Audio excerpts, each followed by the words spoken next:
Hello student, स्वागत है आपका हमारी द रेडिकल क्लासेस में। आज हम टॉपिक कर रहे हैं कंटिन्यू अपना ज्योग्राफी का, जिसके अंदर हम पढ़ रहे थे भारत के बहुत जो हमने इंडिया था, भारत था, उसके हमने क्या किए थे, फिजिकल डिवीजन किए थे, भौतिक क्या किया था, मैंने विभाजन किया था। उसी सीरीज के अंदर आगे हम पढ़ते हैं आज अपना द पेनिनसुलर प्लेन्स या घाट्स के बारे में पढ़ते हैं। तो आपका आज का हेडिंग होगा वो क्या होगा, the peninsular plains of India. प्रायद्वीपीय मैदान हमने पठार के बारे में डिस्कस कर लिया था, तो अभी हम याद करेंगे प्रायद्वीपीय मैदान। अब आपको पता है, जैसे हमने डिस्कस किया था नदन जो आपका क्या थे प्लेन्स थे, उनमें डिस्कस किया था हमने कि जो नदन जो प्लेन्स है वो किससे बनते हैं, नदन से, यानी नॉर्थ डायरेक्शन से आने वाले रिवर्स के किसका फॉर्मेशन होता है, अपने नदन प्लेन्स यानी उत्तरी मैदानों का क्या होता है, निर्माण होता है। उसी प्रकार हम प्रायद्वीपीय मैदान के अंदर पढ़ेंगे प्रायद्वीपीय पठार से निकलने वाली जो नदियां हैं, प्रायद्वीपीय पठार से जो निकलने वाली जो नदियां हैं उनके द्वारा किसका निर्माण होगा, प्रायद्वीपीय मैदान का निर्माण होगा। देखो आगे देखते हैं, मैप से थोड़ा सा डिस्कस करते हैं इसके बारे में। आपका देखो ये आपका है गुजरात से स्टार्ट होते होते आपका किस में आ जाता है, इधर वाला एरिया आ जाता है पश्चिम बंगाल उड़ीसा वाला, ठीक है। अब देखो यहां से एक रिवर निकलती है, जिस रिवर का नाम है, मैं दूसरे पेन से इसको हाईलाइट कर देता हूं। यहां से अपनी एक रिवर निकलती है जिसका नाम है स्वर्ण रेखा रिवर। कौन सी रिवर, स्वर्ण रेखा रिवर निकलती है, जिसका बहाव चित्र कहां से है, पश्चिम बंगाल और उड़ीसा के बॉर्डर से होती हुई क्या निकलती है, रिवर निकलती है और आपकी बंगाल की खाड़ी के अंदर जाके क्या हो जाती है, ड्रेनेज हो जाती है, ड्रेन हो जाती है, किसके अंदर गिर जाती है, आगे बंगाल की खाड़ी के अंदर गिर जाती है। तो यहाँ पे एक रेखा सॉरी एक नदी है जिसका नाम है स्वर्ण रेखा नदी। कौन सी नदी, स्वर्ण रेखा नदी, ठीक है। और इधर आपको पता है यहाँ पे क्या है, गुजरात वाला एरिया, और गुजरात वाले एरिया के अंदर सिंधु नदी आती है और सिंधु नदी एक मैदान का फॉर्मेशन करती है जिसका नाम है गुजरात में कच्छ। क्या नाम है, कच्छ का रण। क्या नाम है, कच्छ का रण, रन ऑफ कच्छ, ठीक है, रन ऑफ कच्छ। तो ये आपका क्या है, मतलब दोनों पॉइंट आपको याद रखने हैं, आपके कच्छ के रण और उधर अपना स्वर्ण रेखा नदी। अब देखो क्या होता है, स्वर्ण रेखा नदी से सॉरी कच्छ के रण से लेके स्वर्ण नदी जो आपकी है, यहां तक क्या फैले हुए हैं, आपके प्लेन्स फैले हुए हैं। मैं इससे ये दिखा रहा हूं आपको, ये सारे क्या है, प्लेन्स अपने, और इन प्लेन्स के द्वारा ही किसका निर्माण होता है, आपके पेनिनसुलर प्लेन्स का निर्माण होता है। इन्हीं को दूसरा नाम क्या दिया जाता है, पेनिनसुलर प्लेन्स नाम दिया जाता है।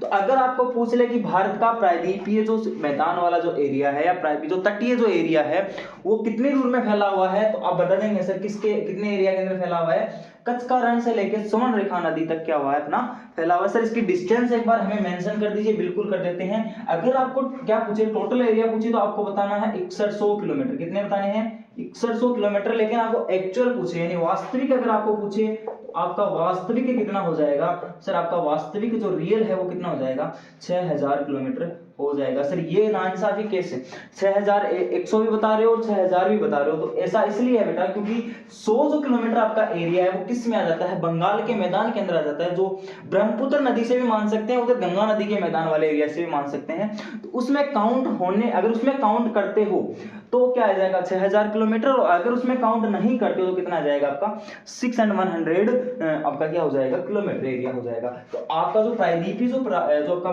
तटीय जो प्रदेश है, तो आपका तटीय प्रदेश है वो सबसे बड़ा क्या आपका भौतिक प्रदेश है, सबसे बड़ा क्या आपका भौतिक प्रदेश है, किसका, इंडिया का सबसे बड़ा भौतिक प्रदेश है, भौतिक प्रदेश है। यानी कि मैं अगर आप बात करूं, जितने भी हमने फिजिकल एरियाज पढ़े हैं इंडिया के, फिजिकल डिविजन्स पढ़े हैं, भौतिक प्रदेश पढ़े हैं, उनमें अगर मैं बात करूं तो सबसे बड़ा कौन सा हो जाएगा, आपका प्रायद्वीपीय पठार हो जाएगा। और सबसे सॉरी प्रायद्वीपीय जो आपका क्या है, मैदान हो जाएगा, सॉरी यानी इसको दूसरा नाम भी बोलते हैं तटीय प्रदेश, तटीय प्रदेश, है ना। तो ये सारी चीजें हमने डिस्कस कर ली। और अब देखो क्या होता है, स्वर्ण रेखा नदी निकलती है आपकी पश्चिम बंगाल और उड़ीसा के बॉर्डर से होते हुए, तो वहां तक का एरिया अगर काउंट कर रहे हो तो कितना हो जाएगा आपका 6000 किलोमीटर, ठीक है। और अगर आप एरिया काउंट कर रहे हो स्वर्ण रेखा नदी से ऊपर पश्चिम बंगाल के मैदान को भी अगर इसमें काउंट कर रहे हो तो कितना हो जाएगा आपका 6 and 100 किलोमीटर हो जाएगा, 6 and 100 किलोमीटर हो जाएगा। क्लियर, अरे क्लियर क्या, चलो आगे देखो। आगे हम बांटते हैं, देखो जो आपकी जो ईस्ट में है, सॉरी जो आपके ईस्ट में यानी पूर्व दिशा के अंदर जो है उनको बोला जाता है ईस्टर्न घाट्स। क्या बोला जाता है, ईस्टर्न घाट्स,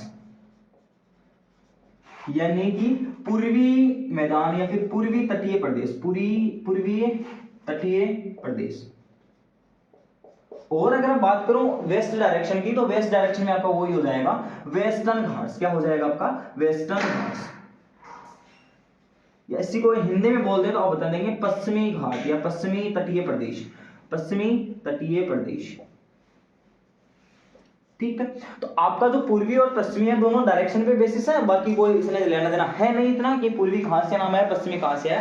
तो आपको पता है पूर्व डायरेक्शन में होगा वो कौन सा होगा? आपका पूर्वी तटीय प्रदेश होगा, और जो आपकी पश्चिम दिशा में होगा वो कौन सा हो जाएगा? आपका पश्चिमी तटीय प्रदेश हो जाएगा, यानी वेस्टर्न घाट्स हो जाएंगे, इधर ईस्टर्न घाट्स हो जाएंगे। Is that clear? तो इस प्रकार हमारा क्या फैला हुआ है, ये पूरा आपका तटीय प्रदेश फैला हुआ है। अब इसका हम और फिजिकल डिवीजन करते हैं और अपना डीपली इसको पढ़ते हैं। तो सबसे पहले आप हेडिंग लगाएंगे, हम पढ़ेंगे वेस्टर्न घाट्स को। सबसे पहले किसको पढ़ेंगे? वेस्टर्न घाट्स को पढ़ेंगे। तो सबसे पहले आप हेडिंग लगाएंगे द वेस्टर्न घाट्स या the western coastal planes, the western coastal planes.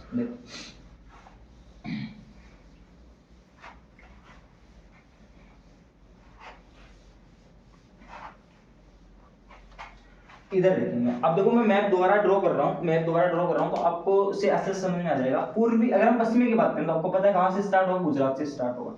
ये आपका मैप है, ठीक है। अब देखो यहां से मैंने बताया था कि कच्छ कहां से स्टार्ट होता है? कच्छ से। किससे स्टार्ट होता है? कच्छ का रण, ठीक।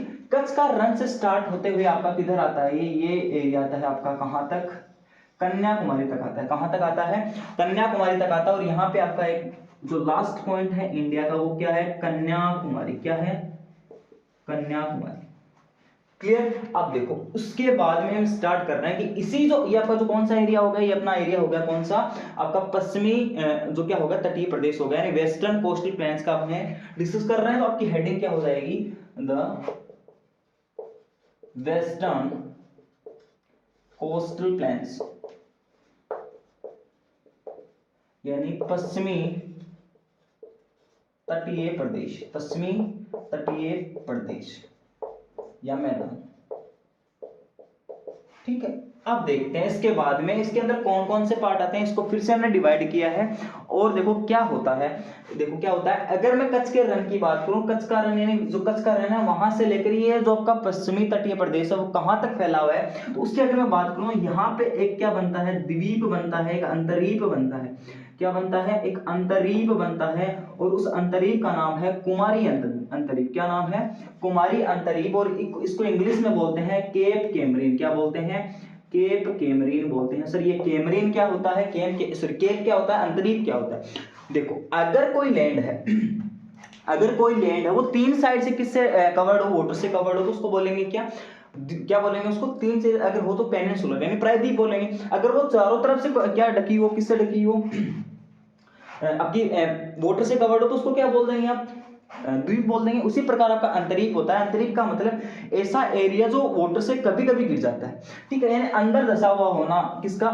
किसी भी प्लैंट का किसी वाटर के अंदर धसा हुआ होना क्या होता है? अंतरीप। तो सबसे जो डीपेस्ट पॉइंट है वो कौन सा हो जाएगा? आपका कुमारी अंतरीप। उसके बारे में हम बात करते हैं आगे। देखो तो यहाँ पे आपका फेमस है कहां तक फैला हुआ? आपका कुमारी अंतरीप तक। कच्छ के रण से लेके कुमारी अंतरीप तक आपका कौन सा एरिया फैला हुआ है? वेस्टर्न कोस्टल प्लेन का एरिया फैला हुआ है, यानी पश्चिमी तटीय प्रदेश का एरिया कहां तक फैला हुआ है?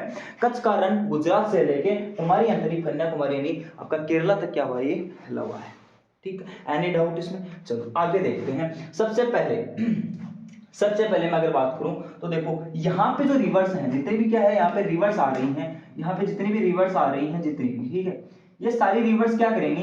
ये सारी रिवर्स ऐसे गिरती है। देखो मैं एक मैप से समझाता हूँ आपको। मान लो क्या है, यहाँ पे कोई हिल्स है, क्या यहाँ पे कोई हिल्स है, और इस हिल से कोई क्या आ रही है? रिवर आ रही है। क्या आ रही है? कोई रिवर आ रही है। तो ये क्या गिरती है? अचानक गिरती है। यहाँ पे क्या है? अपना जो पश्चिमी जो घाट है वो ऊपर उठा हुआ है। कैसे उठा हुआ? मैं एक बार फिर आगे थोड़ी देर बाद मैं आपको डिस्कस कर दूंगा। एक बार के लिए आप इतना याद रखेंगे, यहाँ पे जो आपकी पहाड़ियां वो खड़ी पहाड़ियां, ऐसी पहाड़ियां बनी हुई है, ठीक, ऐसी पहाड़ियां बनी हुई है। अब जैसे यहाँ से नदी गिरेगी तो अचानक नीचे गिरेगी, अचानक नीचे गिरेगी, और अचानक नीचे गिरेगी तो इसकी स्पीड क्या हो जाएगी? फास्ट स्पीड क्या हो जाएगी?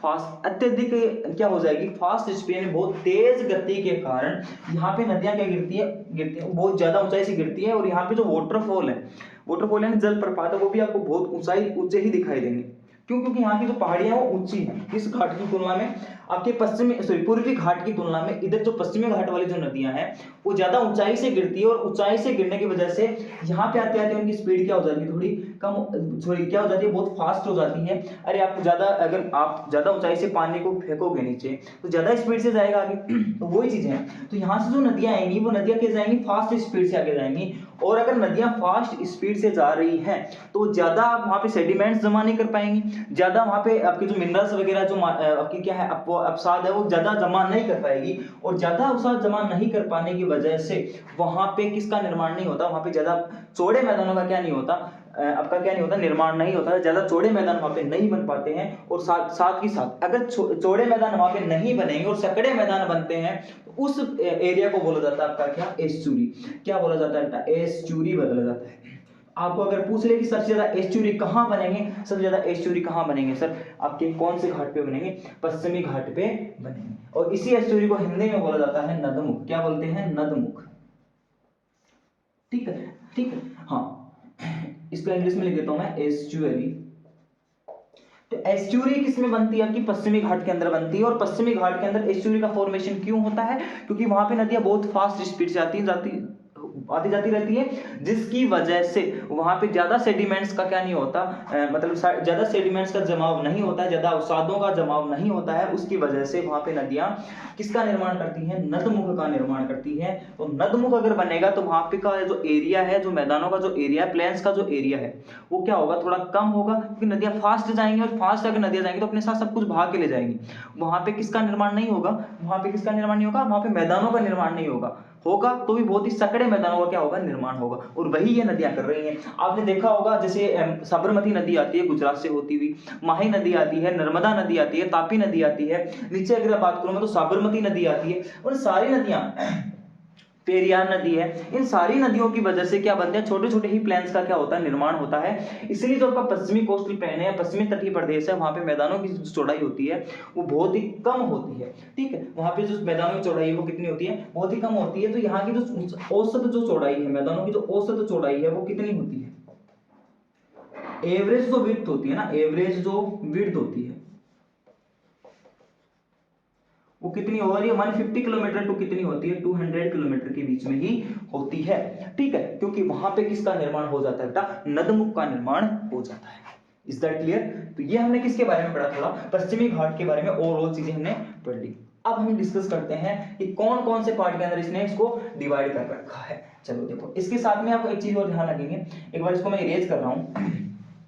एक और क्वेश्चन पूछा जाता है, एक पूछा जाता है सबमर्ज और एक होता है एमर्ज्ड। देखो क्या होता है, मैं अगर पूरे ओवरऑल अगर किसकी बात करूं, मैं तटीय प्रदेश की बात करूं, तटीय मैदान की अगर मैं बात करूं तो ऐसे ही होता है। यहाँ पे आपके क्या है, प्लेन्स बने हुए हैं, उसके बाद में क्या था आपका पठार, उसके बाद में लैंड, उसके बाद में यही होता है। यहाँ पे क्या होता है आपका समुद्र, इधर भी क्या आपका सी, अरेबियन सी इधर है, और इधर बे ऑफ बंगाल है। तो यहाँ पे क्या होता है, यहाँ पे ये आपके प्लेन्स है ना, ये प्लेन्स, तो ये प्लेन्स क्या होते हैं, अचानक क्या होती है, बहुत ज्यादा होते हैं। यहाँ पे क्या होता है, सी पोर्ट बहुत होते हैं, क्या होते हैं आपके, सी पोर्ट होते हैं। सी पोर्ट जानते हो, बंदरगाह क्या होते हैं, बहुत ज्यादा होते हैं। कौन से एरिया में, पश्चिम वाले एरिया के अंदर। पश्चिमी अगर मैं घाट की बात करूं, यानी वेस्टर्न की अगर मैं बात करूं तो वेस्टर्न घाट्स के ऊपर क्या होते हैं, बहुत ज्यादा बंदरगाह होते हैं। जैसे आपने पढ़ा होगा कांडला बंदरगाह, मुंबई बंदरगाह, वो सारे किधर हैं, अपने पश्चिमी घाट की ओर है। उसके बाद में अगर मैं बात करूं वेस्टर्न यानी पूर्व वाले भाग की, पूर्वी भाग की, तो यहाँ पे क्या होता है, नदियां क्या बनाती हैं, डेल्टा का फॉर्मेशन करती हैं। और अब डेल्टा क्या होता है ये आगे हम डिस्कस करेंगे, किस वाले पार्ट के अंदर, पूर्वी वाले पार्ट के अंदर डिस्कस करेंगे डेल्टा क्या होता है। यहाँ से नदियां आएंगी स्लो स्पीड में आएंगी, और स्लो स्पीड में आएंगे तो यहाँ पे क्या जमा हो जाएगा, सेडिमेंट्स का निर्माण हो जाएगा। यहाँ पे क्या जमा हो जाएगा, सेडिमेंट जमा हो जाएगा। तो यहाँ के जो घाट है वो क्या हो जाएंगे, ऊपर उठ जाएंगे, घाट क्या हो जाएंगे, ऊपर उठ जाएंगे। और इसी को बोला जाता है उच्चमन घाट। क्या बोला जाता है, उच्चमन घाट। और इसी का इंग्लिश में नाम होता है एमर्ज्ड घाट, एमर्ज कोस्टल, या फिर एमर्ज कोस्टल प्लेन्स, या फिर इसको बोल दो एमर्ज्ड घाट्स। क्लियर?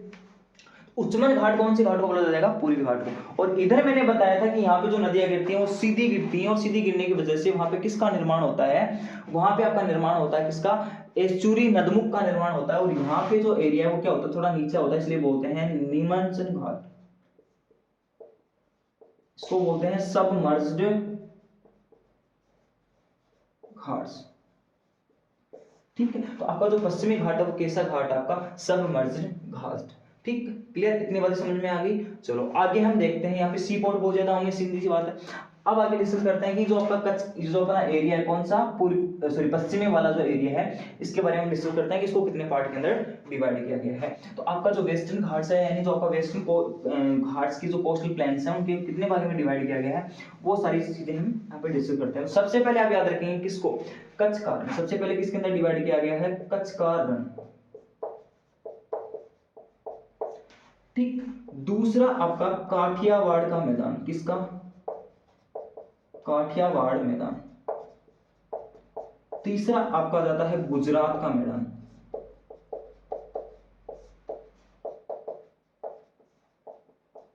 ठीक है, उसके बाद में काठियावाड़ और गुजरात के बाद में आपका आ जाता है देखो ये तीनों एरिया है ना, तीनों एरिया, ये तीनों एरिया किसके अंदर आते हैं आपके? ये तीनों एरिया गुजरात वाले एरिया के, गुजरात वाले स्टेट के अंदर आ जाते हैं। उसके बाद में आपका चौथा आपका कोंकण एरिया। कौन सा? कोंकण मैदान। ठीक है, उसके बाद में आपका आता है कन्नड़ मैदान। और जो लास्ट आपका 6 नंबर, वो आपका मालाबार कोस्ट। मालाबार तक बोल गया, मालाबार घाट बोल रहा है, मालाबार मैदान बोल। इंग्लिश में अगर मैं बोलूं तो वही हो जाएगा रन ऑफ कच्छ।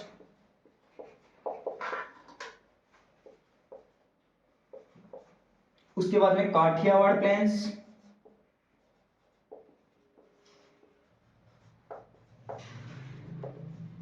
उसके बाद में गुजरात प्लेन्स,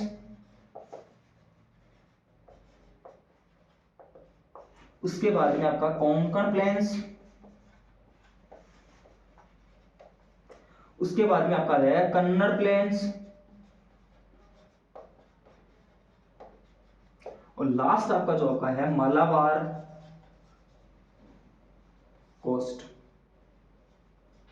ठीक है, इन सारी चीजें जो हमने डिवाइड की है, सारे पार्ट किसके हैं? आपके वेस्टर्न कोस्टल प्लेन के पार्ट हैं, वेस्टर्न घाट्स के पार्ट हैं। क्लियर? एक बार इसको नोट डाउन करेंगे, उसके बाद में हम इसको क्या पढ़ते हैं, डिटेल से पढ़ते हैं। आपका कच्छ का रण वाला एरिया जो है, फिर उसके बाद में काठियावाड़, उसके बाद में गुजरात, उसके बाद में कोंकण, कन्नड़ और मालाबार। इस प्रकार हम क्या करेंगे, वेस्टर्न कोस्टल प्लेन को डिस्कस करेंगे। तो सबसे पहले आप हेडिंग लगाएंगे इसके अंदर, वेस्टर्न कोस्टल प्लेन के अंदर सबसे पहला आपका कच्छ का रण। क्या हेडिंग लगाएंगे? कच्छ का रण। देखो कच्छ का रण, देखो यहां से जो रिवर आती है, ऊपर से जो रिवर आती है, उसका नाम है आपका सिंधु रिवर। कौन सी रिवर? सिंधु नदी। इसको इंग्लिश में बोलते हैं इंडस रिवर। कौन सी रिवर? Indus river.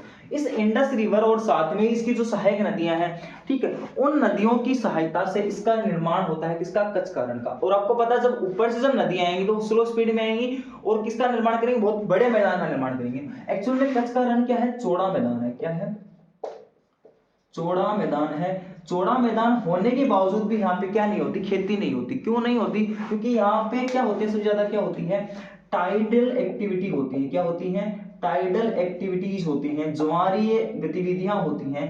ठीक है, ज्वारीय गतिविधियां क्या होती हैं सर? ज्वारीय गतिविधियां क्या होती है, ये भी बताएंगे, बिल्कुल बताएंगे सर। ज्वारीय गतिविधियां होती हैं समुद्र के पानी का उठना और वापस गिरना।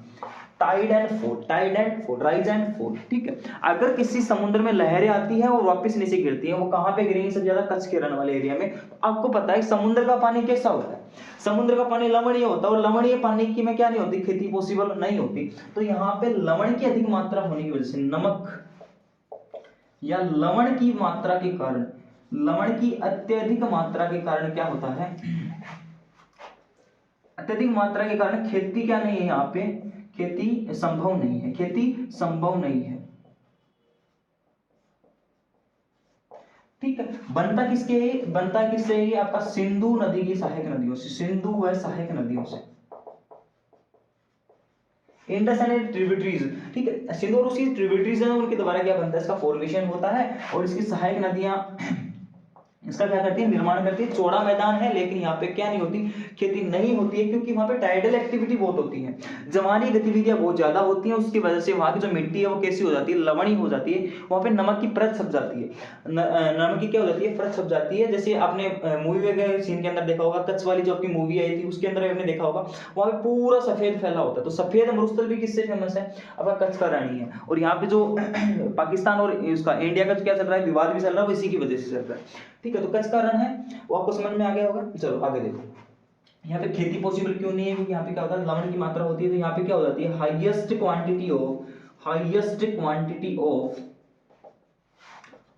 Quantity of salt. So agriculture या कल्टीवेशन नॉट पॉसिबल,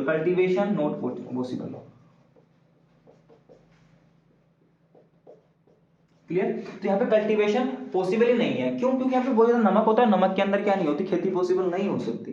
ठीक है, तो ये अपना क्या था, कच्छ का रण वाला एरिया था। चौड़े मैदान होते हैं सिंधु और सहायक नदियों की वजह से, लेकिन वहाँ पे टाइडल एक्टिविटी अधिक होने की वजह से वहाँ पे क्या नहीं हो पाता है आपका ये वाला एरिया जो क्या हो जाता है। आगे देखो, आगे अगर मैं बात करूं, अगला जो अपना है 2 नंबर, वो आपका काठियावाड़ वाला एरिया है। कौन सा है, काठियावाड़ का मैदान। देखो दूसरा आपकी हेडिंग है वो क्या हो जाएगी, काठियावाड़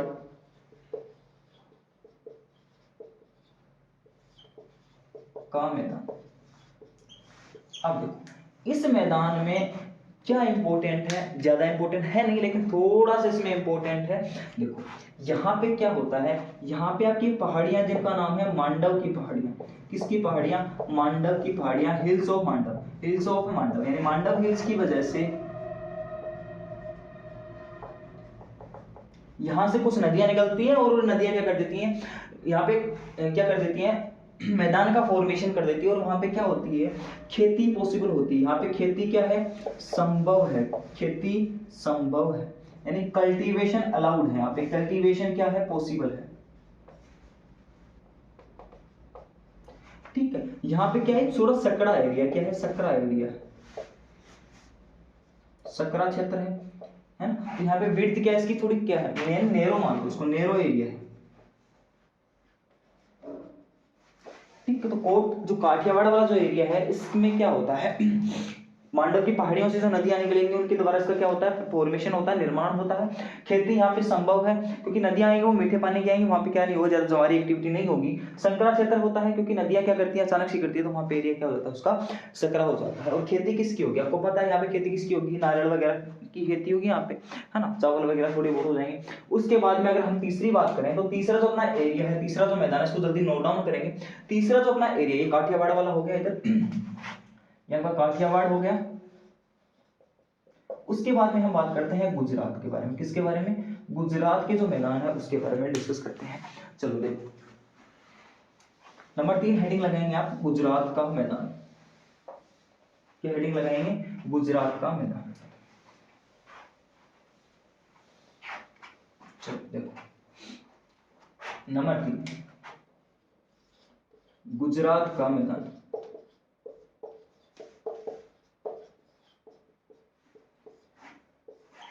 गुजरात प्लेन्स, देखो गुजरात प्लेन के अंदर देखो यहाँ पे नदियां आती है बहुत ज्यादा नदियां कौन कौन सी आती है, देखो सबसे पहले आज पे नदी आती है साबरमती। कौन सी नदी, साबरमती नदी। दूसरी आपकी नदी आएगी नर्मदा नदी। कौन सी नदी, नर्मदा नदी। तीसरी आपकी नदी आएगी माही नदी। कौन सी नदी, माही नदी। चौथी आपकी नदी आएगी तापी। कौन सी आएगी, तापी। तो आप जो नर्मदा और जो तापी नदी है, इन दोनों के द्वारा किसका निर्माण होता है, एस्चुरी का निर्माण होता है। तो यहाँ पे क्या बनेगा, तो इंग्लिश में लिख देता हूं इसको, साबरमती, दूसरा आपका नर्मदा, तीसरी आपकी माही और चौथी आपकी तापी। इन सारी रिवर्स की वजह से यहाँ पे क्या बनता है, एक मैदान बनता है जिसको किसके नाम से जाना जाता है, गुजरात के मैदान के नाम से जाना जाता है। आपको पता होगा गांधी जी ने क्या किया था, दांडी मार्च किया था। दांडी मार्च किया था, कौन सी नदी से स्टार्ट किया था, साबरमती नदी से ही स्टार्ट किया था।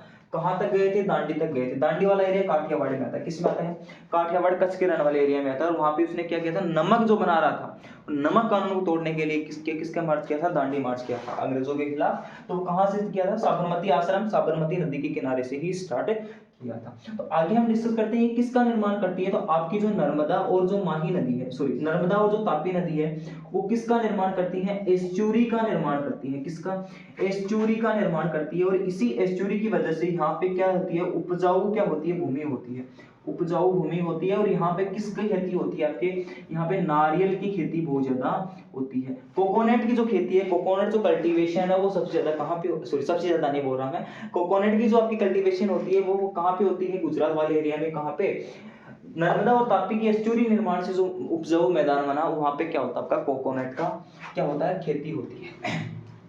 ठीक है, आगे देखो, आगे हम बात करते हैं नेक्स्ट अपना कोंकण। इधर वाला एरिया आता है, ये कोंकण वाला एरिया आ गया। गुजरात के बाद ये महाराष्ट्र वाला एरिया आ गया, महाराष्ट्र और गोवा वाला एरिया, महाराष्ट्र गोवा वाला एरिया आ गया। देखो कवर करता है कर्नाटका को भी, कवर किसको करता है, थोड़ा बहुत कर्नाटका भी क्या करता है, कवर करता है। आगे हम देखते हैं कोंकण। नंबर 4 आपका क्या हो जाएगा, कोंकण का मैदान। कौन सा, कोंकण का मैदान, कोंकण तट, कोंकण कोस्ट। देखो क्या होता है, हेडिंग लगाएंगे कोंकण नंबर 4।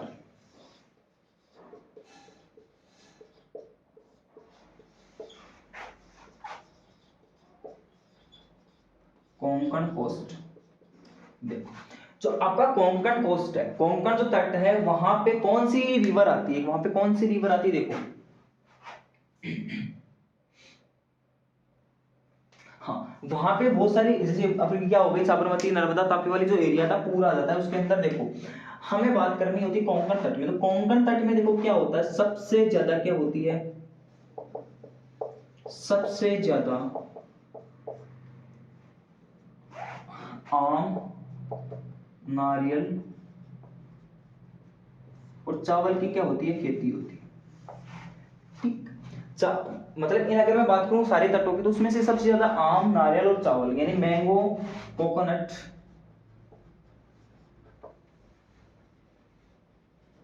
और आपकी जो राइस है उसकी कल्टीवेशन क्या होती है, इस कोस्टल प्लेन के अंदर सबसे ज्यादा होती है। देखो आप देखो क्या होता है, यहां से देखो जैसे कि आपका कौन सा है, अरेबियन सी है। यहाँ पे आपका क्या है, अरेबियन सी है। इस अरेबियन सी से जैसे ही मानसून क्या होगा, उठेगा। मानसून उठेगा तो सबसे पहले आपको पता है, जब मानसून उत्तरी राजस्थान के अंदर, सॉरी उत्तरी भारत के अंदर पहुंचता है, ऊपर वाले एरिया के अंदर पहुंचता है, उससे पहले यहाँ पे थोड़ी ना थोड़ी क्या होती है, बारिश होती है, जो मानसून से पहले ही स्टार्ट हो जाती है। तो उसको बोलते हैं प्री मानसून रेन। क्या बोलते हैं उसको, प्री मानसून रेन। यानी जो मानसून पूर्व जो वर्षा होती है, मानसून पूर्व जो वर्षा होती है, मानसून जो पूर्व वर्षा होती है, यानी प्री मानसून जो क्या होती है, प्री मानसून जो बारिश आपकी जो रेन होती है, प्री मानसून जो रेन होती है, वो किसके लिए ज्यादा लाभदायक होती है, इस आम के पेड़ के लिए क्या होती है, ज्यादा लाभदायक होती है। और आम के पेड़ की वजह से प्री मानसून जो वर्षा है उसको बोलते हैं आम्र वर्षा। क्या बोलते हैं, आम्र वर्षा, यानी मैंगो सोवर बोलते हैं उसको। क्या बोलते हैं, मैंगो सावर बोलते हैं। अरे हो जाएगा यार। तो आपको अगर आपको पूछे कि मैंगो सावर कहाँ होती है, तो मैं बताया आपको महाराष्ट्र, गोवा और कर्नाटका वाला एरिया को कवर करता है, और कर्नाटका केरल वाले एरिया को कवर करता है। तो इसलिए अगर आपको पूछे कि सबसे ज्यादा आम्र वर्षा कहाँ होगी, तो आप क्या दोगे, कर्नाटका। क्या दोगे आंसर, कर्नाटका। वैसे कंबाइंड रूप में अगर पूछेगा तो अब भाई अगर मानसून से पहले वर्षा हो रही है, जहां जहां आम की खेती होगी वहां वहां क्या हो जाएगा, आपका अमर वर्षा हो जाएगा। तो जैसे क्वेश्चन पूछेगा नहीं, अगर स्पेशली आपको पूछ ले कि सबसे ज्यादा आपकी जो अमर वर्षा होती है वो कहाँ होती है, आपका आंसर क्या होगा, कर्नाटक वाला एरिया। कौन से तटीय प्रदेश में, तो कोंकण तटीय प्रदेश के अंदर क्या होती है, मानसून की जो पूर्व वर्षा होती है उसको बोला जाता है अमर वर्षा, क्योंकि आम के लिए क्या होती है, वो ज्यादा लाभदायक होती है। आम की जो खेती है, आम की जो कल्टीवेशन है, उसके लिए क्या होती है, ज्यादा क्या होती है, लाभदायक होती है, बेनिफिशियल होती है। उसी की वजह से उसको क्या बोल देते हैं, प्री मानसून जो रेन होती है उसको बोल देते हैं मैंगो सोवर रेन बोल देते हैं। ठीक, उसके बारे में, इसके बारे में इतना ही हमें याद रखना है, ज्यादा इंपॉर्टेंट है ये, क्योंकि इसमें क्या होता है, ये क्वेश्चन बनता है यहाँ से बहुत अच्छा। उसके बाद में हम अगला देखते हैं, उसका नाम है कन्नड़ एरिया। कौन सा, नंबर 5 आपका कन्नड़ कोस्ट। कन्नड़ कोस्ट देखो नंबर 5 की अगर मैं बात करूं तो क्या हो जाएगा आपका, नंबर 5 आपका हो जाएगा कन्नड़ तट।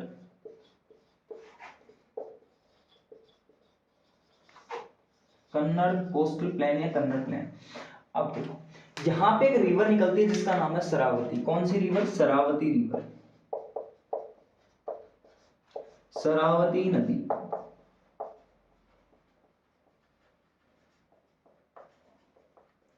और आपको पता है शरावती नदी जो आपकी वो क्या होती है, ऊपर ज्यादा ऊंचाई से गिरती है, और इसी के किनारे क्या बनता है आपका, एक वाटरफॉल बनता है जिसका नाम है जोग वाटरफॉल। क्या बहुत ही फेमस वाटरफॉल है, बहुत ही फेमस क्या जलप्रपात आपका, जोग जलप्रपात। और इसी का दूसरा नाम है आपका गेरी सप्पा, इसी का दूसरा नाम का गेरो सप्पा या फिर गेरी सप्पा जलप्रपात। और इसी का तीसरा नाम है महात्मा गांधी जलप्रपात, महात्मा गांधी जलप्रपात।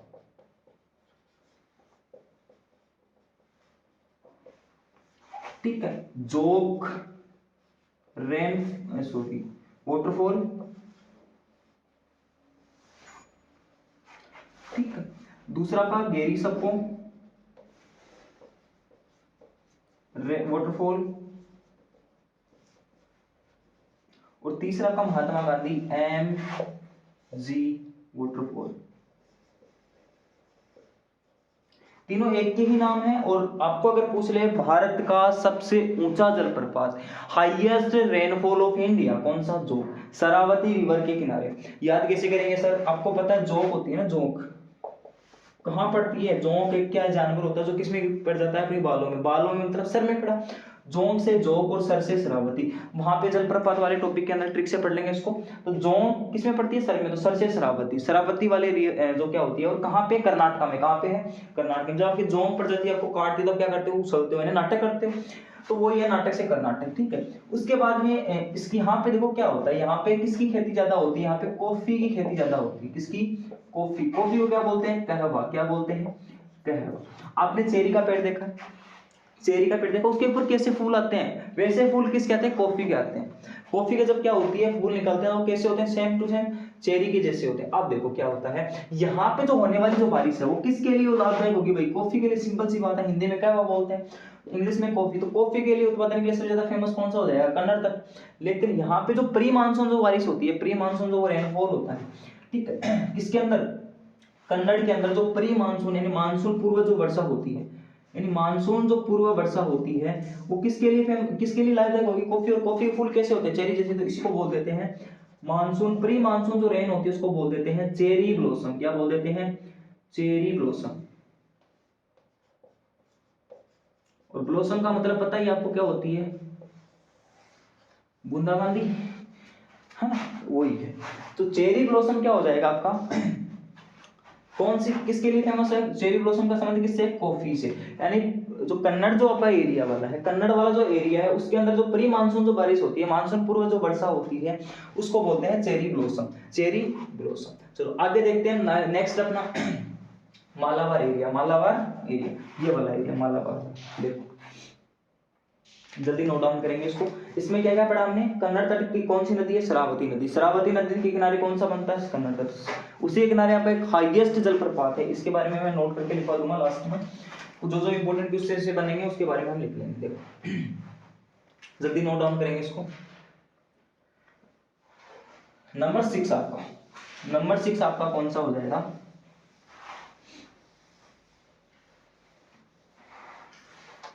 नंबर 6 जो है आपका वो हो जाएगा आपका मालाबार तट। नंबर 6 कौन सा हो जाएगा? मालाबार तट।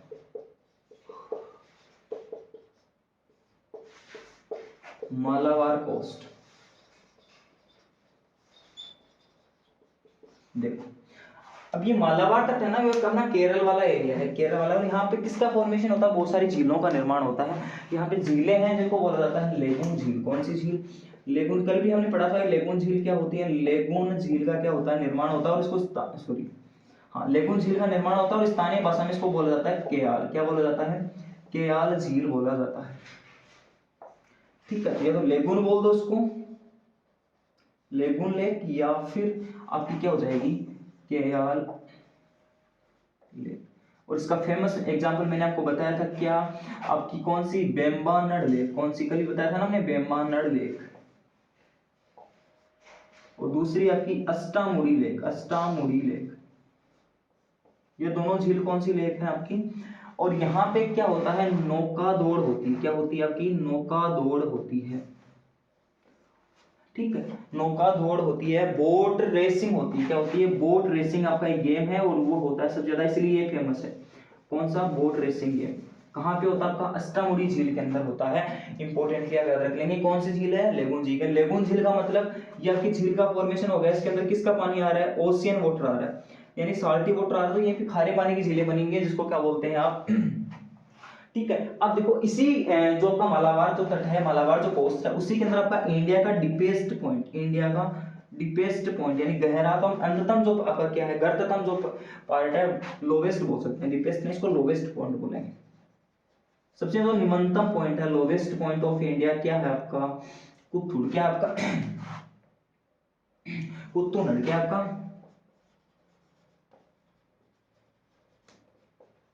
कुट्टूनड़, ठीक है। ये भी कहाँ पे है आपका, मतलब अब ये बोल सकते हो कि ये जो सी पॉइंट है ना, सी लेवल से भी कितना है, 2.5 मीटर क्या है नीचे, 2.5 मीटर क्या है नीचे फैला हुआ है ये कौन सा। और वहां पे किसकी खेती होती है आपकी, राइस की खेती होती है। तो अगर आपको क्वेश्चन पूछ ले कि भारत में सबसे नीचे, समुद्र तल से भी नीचे अगर खेती होती है चावलों की, तो वो कहाँ होती है आपकी, कुतुनाड़। कौन से वाले एरिया के अंदर, मालाबार कोस्ट वाले एरिया के अंदर होती है। तो कुट्टानड़ आपको याद हो जाएगा, कुट्टानड़ आपको याद हो जाएगा। उसके बाद में सी लेवल से माइनस का 2.5 मीटर के समथिंग क्या होती है, नीचे क्या होती है, यहाँ पे खेती होती है। वो भी परंपरागत तरीके से होती है, बहुत ही पुराने वाले तरीके से क्या होती है, यहाँ पे चावल की खेती होती है। तो अपना इस प्रकार ये मालाबार तट हो गया। और यहाँ पे कैसी झील का निर्माण होता है, लेगून झील का निर्माण होता है। एग्जाम्पल बताएंगे, वेम्बनाड झील और अष्टामुड़ी झील। वेम्बनाड और अष्टामुड़ी कहाँ पे, अभी केरल के अंदर। क्लियर। अब ये अपना पूरा क्या याद हो गया आपको आपका पूरा आपका जो पश्चिमी जो घाट है, पश्चिमी जो आपका कोस्टल प्लेन है या पश्चिमी जो तटीय प्रदेश है, वो सारा कवर्ड हो जाता है। उसके बाद में इससे जो इंपॉर्टेंट क्वेश्चन बनते हैं वो हम डिस्कस करेंगे। तो देखो सबसे पहले हमने एक बार मैं रिवाइज कर देता हूँ, उसी साथ साथ हमने क्या बनाएंगे, क्वेश्चन बनाएंगे। देखो सबसे पहले हमने पढ़ा क्या, अपने सबसे पहले पढ़ा कच्छकारण। सबसे पहले क्या पढ़ा, कच्छकारण। किसके निर्माण, किसके द्वारा निर्माण होता है कच्छ के रण का। देखो इधर लिख देता हूं सारों को। सबसे पहले आप पढ़ोगे कच्छकारण। किस कारण, कच्छकारण। कच्छकारण का निर्माण होएगा आपका सिंधु नदी के द्वारा। किसके नदी द्वारा, सिंधु व सहायक नदियों द्वारा। यहाँ पे क्या होती है, बहुत ज्यादा टाइडल एक्टिविटी होती है। क्या होती है, टाइडल एक्टिविटीज होती है, जिसकी वजह से, टाइडल एक्टिविटी का मतलब ज्वारीय गतिविधियां होती है, ज्वारीय गतिविधियां होती हैं, इसलिए इसका क्या नहीं होता, खेती नहीं होती, खेती पॉसिबल नहीं है। उसके बाद में हमने पढ़ा क्या, काठियावाड़ और गुजरात वाला, वहां पे खेती होती है थोड़ी बहुत। और उसके बाद में हमने पढ़ा, साथ में पढ़ लेंगे काठियावाड़ और गुजरात। काठियावाड़ और गुजरात का, गुजरात वाला एरिया में क्या होती है, खेती संभव है, खेती संभव है। खेती संभव है तो कौन कौन सी नदी आएंगी इसमें, साबरमती, नर्मदा, माही और आपकी तापी। इन सारी नदियों के द्वारा काठियावाड़ और गुजरात वाले एरिया का निर्माण होता है। उसके बाद में हम देखते हैं, अगला हमने पढ़ा था कौन सा, आपका कोंकण तट। कौन सा पढ़ा था आपने, कोंकण तट। सर हमने कोंकण तट में क्या पढ़ा, कोंकण तट में सर हमने आम्र वर्षा पढ़ी। क्या पढ़ी हमने सर, आम्र वर्षा पढ़ी। आम्र वर्षा क्या होती है, आम्र वर्षा होती है सर प्री मानसून यानी मानसून से पूर्व वर्षा, मानसून से पूर्व वर्षा, प्री मानसून रेन होती है, ठीक है। उसके बाद में सर आम्र वर्षा होती तो है, लेकिन किस ये सबसे ज्यादा कहाँ होती है, तो आप बताएंगे सर कर्नाटक और केरल में। किसके अंदर, कर्नाटक और केरल में। फिर सर हमने अगला पढ़ा आपका कौन सा, कन्नड़ तट। कौन सा पढ़ा सर, कन्नड़ तट। तो कन्नड़ तट में सर हमने पढ़ा कि वहां पे क्या है, शरावती नदी है। कौन सी नदी है, शरावती नदी। और शरावती नदी के किनारे सबसे ऊंचा जलप्रपात बना हुआ है, यानी हाईएस्ट रेनफॉल, जिसका नाम है सर जोग। कौन सा जलप्रपात, जोग जलप्रपात, जोग रेनफॉल। सर इसको किन नाम से जाना जाता है, सर इसको जाना जाता है आपके किस किसके नाम से, सबसे पहले आपका महात्मा गांधी, दूसरा आपका क्या हो जाएगा, गेरी सोपा, गेरी सोपा। सबसे ऊंचा जलप्रपात कौन सी नदी पे, शरावती नदी पे, कन्नड़ तट पे, ठीक है, हो जाएगा। चलो आगे देखो। उसके बाद में हमने याद किया कि सर ये किसके लिए फेमस है, सर ये फेमस है किसके लिए, कॉफी के लिए। किसके लिए सर, कॉफी के लिए। तो यहाँ पे जो कॉफी के लिए जो बारिश होती है उसको क्या बोला जाता है, चेरी ब्लॉसम। क्या बोला जाता है, चेरी ब्लॉसम। इंग्लिश में लिख देंगे चेरी ब्लॉसम। चेरी ब्लॉसम जो होती है वो क्या होती है, कॉफी के लिए होने वाली प्री मानसून वर्षा को क्या बोलेंगे, चेरी ब्लॉसम। उसके बाद में सर हमने क्या पढ़ा, उसके बाद में सर हमने पढ़ा कौन सा, मालाबार। कौन सा पढ़ा, मालाबार तट। तो मालाबार तट के अंदर क्या होता है आपका, लोवेस्ट पॉइंट है, लोवेस्ट पॉइंट है कौन सा, कुटानड़। कौन सा, कुटानड़। जहां पे क्या होती है, चावल की खेती होती है। किसकी खेती होती है, चावल की खेती होती है। सी लेवल से कितना, 2.5 मीटर नीचे। सी लेवल से 2.5 नीचे तक क्या होती है, वहां पे परंपरागत तरीके से किसकी खेती होती है, चावल की खेती होती है। इस प्रकार अपना क्या हो जाता है, वेस्टर्न घाट कंप्लीट हो जाता है। इससे बाहर आपको क्वेश्चन देखने को नहीं मिलेगा, जितना मैंने पीछे के एग्जाम में आए हुए क्वेश्चनों को देखा है उस आइडिया से। इससे बाहर कोई भी क्वेश्चन आपका नहीं जाएगा। तो अगर आपको ये वीडियो, ये क्लास आपको पसंद आई है तो इसको लाइक कर दें, चैनल को आप सब्सक्राइब कर दें और अपने दोस्तों में क्या कर दें, इसको शेयर कर दें। अगली वीडियो जल्दी आने वाली है, तब तक के लिए थैंक यू।